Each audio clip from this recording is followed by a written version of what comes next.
Hello students, welcome to class 9th NCERT for subject science.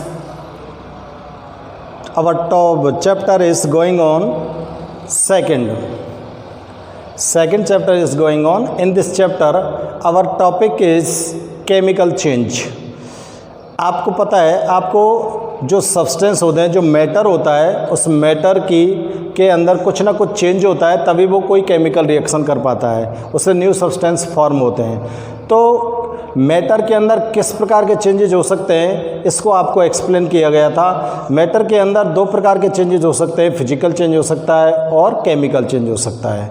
Physical change के बारे में आपको एक्सप्लेन किया था कि फिजिकल प्रॉपर्टीज़ तो बदल सकती हैं, लेकिन उसके अंदर कोई न्यू सब्सटेंस फॉर्म नहीं होता, और कॉज ऑफ चेंज को आप रिमूव कर देते हो तो जो सब्सटेंस होता है वो अपनी इनिशियल स्टेज में आ जाता है, उसकी केमिकल प्रॉपर्टीज़ के अंदर भी कोई चेंज नहीं होता है। ठीक इसी प्रकार से आज हम यहाँ पर स्टडी करने जा रहे हैं chemical change. What is the chemical change? इस केमिकल चेंज के अंदर, मैटर के अंदर क्या चेंजेज होता है, ये यहाँ पर हम चेक करते हैं। तो स्टूडेंट्स, आप इसको थोड़ा सा देखेंगे ध्यान से, केमिकल चेंज क्या होता है। तो यहाँ पे नोट करते हैं केमिकल चेंज। केमिकल चेंज को हम डिफाइन करते हैं, the change in which chemical properties, the change in which chemical properties and composition, chemical properties and composition of substance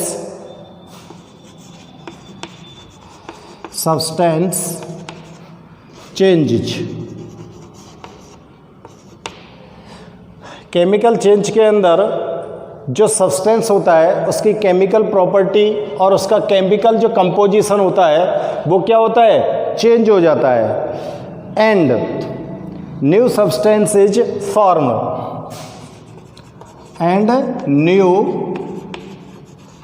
substance is form.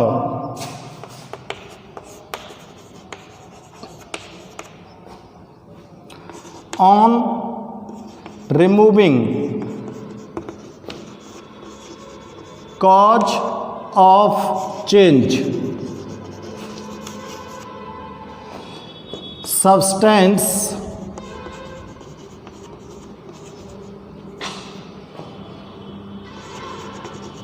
can not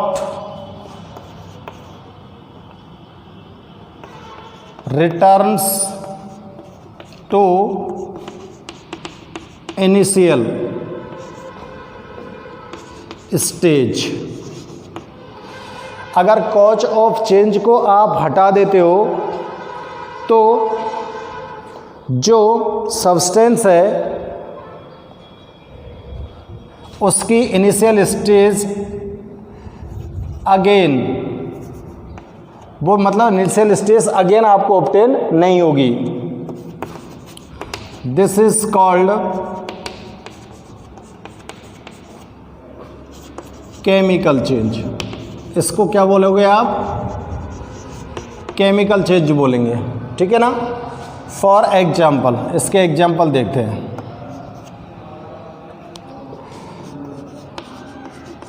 burning of coal, rusting of iron, burning of coal, rusting of iron. और आप देख सकते हो formation of curd by milk, formation of curd by milk. Chemical change में यहाँ पर आपको explain किया जा रहा है कि ये इस प्रकार के चेंजेज होते हैं जिनके अंदर जो भी सब्सटेंस आपने यूज़ किया है उसकी केमिकल प्रॉपर्टीज और कंपोजिशन भी चेंज हो जाते हैं। केमिकल प्रॉपर्टी और कंपोजिशन चेंज हो जाते हैं, नए सब्सटेंस का फॉर्मेशन होता है, और जब आप कॉज ऑफ चेंज को रिमूव करते हो तो ये जो सब्सटेंस होता है रिटर्न नहीं होता है फॉर्मर स्टेज में, यानी कि इनिशियल स्टेज में ये रिटर्न नहीं होता है। जैसे कि हम बात करते हैं बर्निंग ऑफ कोल, कोयले को हम जलाते हैं, कोयले को आप जब जलाओगे तो ये ऑक्सीजन के साथ रिएक्ट करेगा और कार्बन डाइऑक्साइड गैस फॉर्म कर देगा। कोक को आप जब बर्न करते हो तो ये बर्न होने के लिए एटमॉस्फेयर से ऑक्सीजन गैस यूज़ करता है और कोक इसके साथ ऐड होकर कार्बन डाइऑक्साइड गैस फॉर्म कर लेता है। अब हम कितनी भी ट्राई करें कि कार्बन डाइऑक्साइड गैस से दोबारा से हम कोक में कन्वर्ट नहीं कर सकते। रस्टिंग ऑफ आयरन, लोहे पर जो जंग लगती है वो एक केमिकल प्रोसेस है। जो आयरन होता है वो एटमॉस्फेरिक मॉइस्चर और एटमॉस्फेरिक गैसेस की प्रेजेंस में रिएक्ट करता है और रिएक्ट करने के बाद वो रस्टेड होता है। तो एक बार जब आयरन रस्टेड हो जाता है तो दोबारा से वो अपनी इनिशियल स्टेज में नहीं जा सकता, प्योर आयरन आपको ऑब्टेन नहीं हो सकता। ठीक है ना।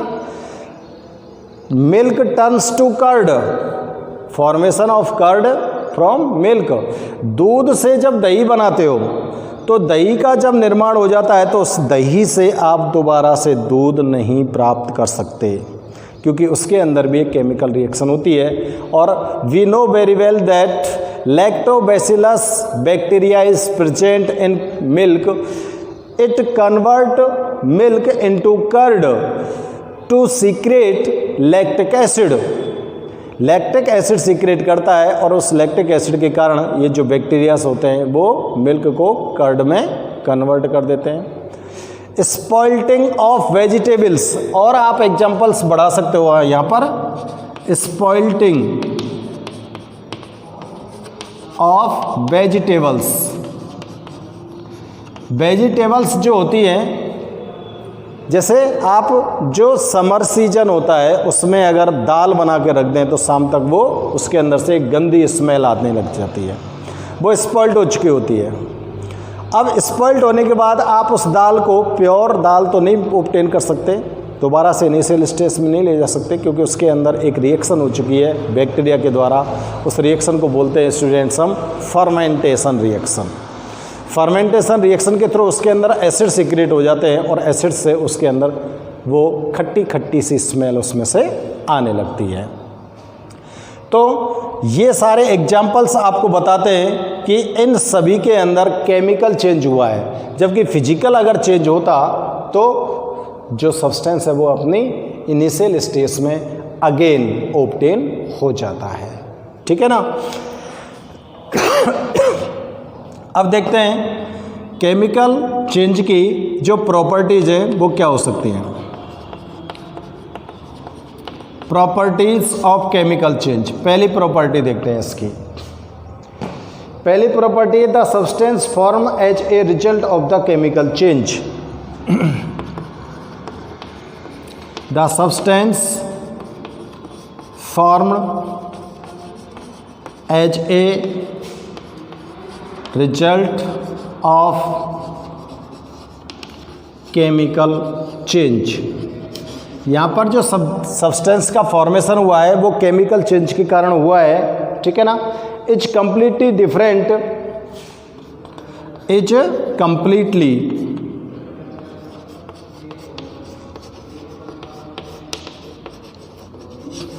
डिफरेंट, वो पूरी तरह से अलग होता है। इन chemical properties and composition, in chemical properties and composition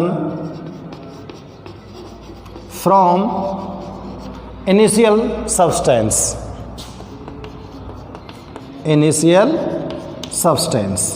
जो इनिशियल सब्सटेंस होता है उससे पूरी तरह से अलग होता है केमिकल चेंज से जो सब्सटेंस का फॉर्मेशन हुआ है वो नया सब्सटेंस। सेकंड प्रॉपर्टी इसकी क्या हो सकती है, initial substance can not be obtained again. Initial substance can not be obtained again. दोबारा से इनिशियल सब्सटेंस को हम ऑब्टेन नहीं कर सकते। थर्ड प्रॉपर्टी अगर इसकी चेक की जाए तो ये जो चेंज होता है ये कैसा होता है, permanent. This change is permanent, यानी कि एक बार चेंज हो गया तो दोबारा से कुछ बदलेगा नहीं। और फोर्थ प्रॉपर्टीज अगर मैं नोट करूं तो है न्यू सब्सटेंस इज फॉर्म। इसके अंदर न्यू सब्सटेंस का फॉर्मेशन होता है। और फिफ्थ प्रॉपर्टी अगर नोट करें तो लिख सकते हैं दिस इज इर्रिवर्सिबल चेंज। ये कैसा चेंज होता है स्टूडेंट्स, इर्रिवर्सिबल। इर्रिवर्सिबल मीन्स ये ओनली वन डायरेक्शन में जा सकता है, बैक डायरेक्शन में नहीं आ सकता। यानी कि milk change into curd, but curd is not change into milk. ठीक है, इसलिए इसको हम क्या बोल सकते हैं, इर्रिवर्सिबल चेंज। तो स्टूडेंट्स आपने देखा है कि केमिकल चेंज के अंदर केमिकल प्रॉपर्टी चेंज हुई हैं, केमिकल कंपोजिशन चेंज हुआ है, न्यू सब्सटेंस का फॉर्मेशन हुआ है, और कॉज ऑफ चेंज को हटाने पर ये इनिशियल स्टेज में सब्सटेंस नहीं रिटर्न होता है। ठीक है ना। अब अगर यहाँ पर डिफरेंशिएट करना चाहें हम, difference between chemical and physical change, तो डिफरेंशिएट कैसे करें इन दोनों को। ठीक है ना। तो देखो इधर नोट करता हूं मैं फिजिकल चेंज और इधर नोट करता हूं मैं केमिकल चेंज। क्या डिफरेंस हो सकता है इसके अंदर, यहां पे लिख सकते हैं फिजिकल चेंज में तो केवल क्या होता है कि फिजिकल चेंज में तो केवल फिजिकल प्रॉपर्टीज चेंज होती हैं। Only physical properties are change of any substance. और यहां पर together physical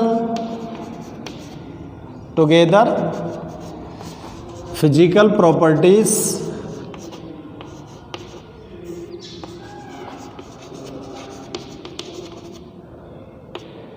chemical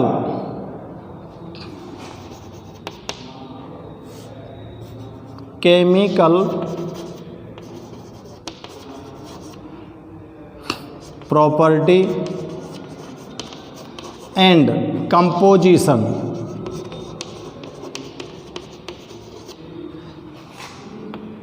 are also change.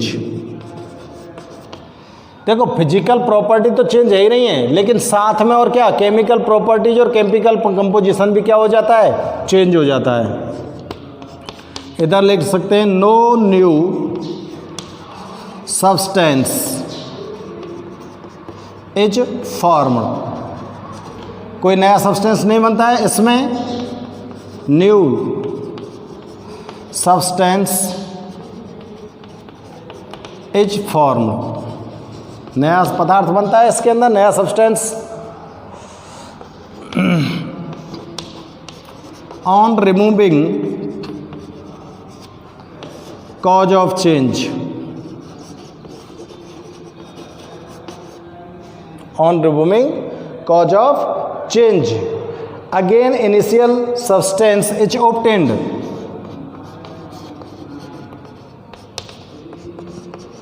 Again initial substance is obtained, और इसमें लिख सकते हो आप initial substance is not obtained। इसके अंदर तो इनिशियल सब्सटेंस ऑब्टेन हो जाता है, उसमें नहीं होता है। और क्या लिख सकते हो आप, दिस इज टेम्पररी चेंज, और इसको क्या लिख सकते हो, दिस इज परमानेंट चेंज। तो स्टूडेंट्स आपने देखो इनकी जो प्रॉपर्टीज स्टडी की थी, फिजिकल चेंज और केमिकल चेंज की, हमने इनकी डेफिनेशन को स्टडी किया, इनकी प्रॉपर्टीज को स्टडी किया। प्रॉपर्टीज को जो हमने स्टडी किया है, उन प्रॉपर्टीज के अकॉर्डिंग ही हमने यहाँ पर फिजिकल एंड केमिकल चेंज के अंदर डिफरेंस निकाले हैं। दोनों प्रॉपर्टीज से डिफरेंस निकाले हैं, तो ये हमको लर्न रखने हैं। Okay students.